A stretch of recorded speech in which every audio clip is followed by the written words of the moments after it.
मित्रपक्षांनी महायुतीत एकत्र येऊन काम केलं पाहिजे, मंत्री चंद्रशेखर बावनकुळे यांचं वक्तव्य.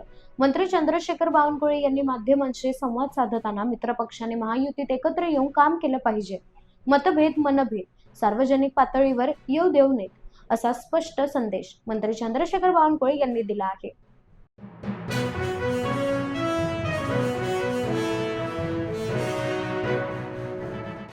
पुणे महापालिका निवडणुकीच्या पार्श्वभूमीवर प्रदेशाध्यक्ष रवींद्र चव्हाण यांचं आवाहन. प्रदेशाध्यक्ष रवींद्र चव्हाण आज पुणे दौऱ्यावर. पुणे महापालिका निवडणुकीच्या पार्श्वभूमीवर पुणेकरांना आवाहन केलं आहे. पुण्याला विकसित पुणे बनवण्यासाठी पुणेकरांना आम्हाला साथ द्यावी असे आवाहन प्रदेशाध्यक्ष रवींद्र चव्हाण यांनी केलं आहे.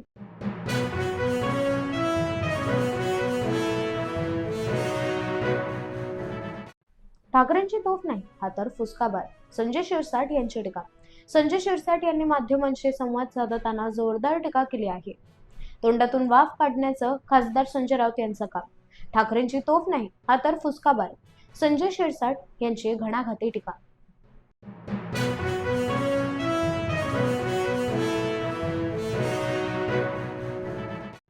एवढे बिनविरोध कोणत्या कर्तृत्वावर निवडून आले, खासदार संजय राऊत यांची टीका. खासदार संजय राऊत यांनी माध्यमांशी संवाद साधताना महायुतीच्या बिनविरोध निवडून आलेल्या उमेदवारांची संख्या लक्षात घेत जोरदार टीका केली आहे. एवढे बिनविरोध कोणत्या कर्तृत्वावर निवडून आले तर 60हून अधिक बिनविरोध कसे निवडून येतात असा प्रश्न खासदार संजय राऊत यांनी उपस्थित केला.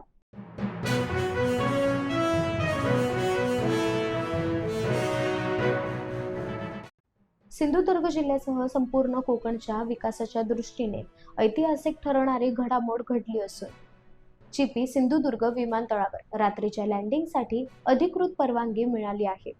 DCGA कडून IFR लायसन्स आणि ऑपरेशन्सना मंजुरी मिळाल्याने या विमानतळावर रात्रंदिवस 24 तास आणि सर्व ऋतूंमध्ये सुरक्षित विमानसेवा उपलब्ध होणार आहे.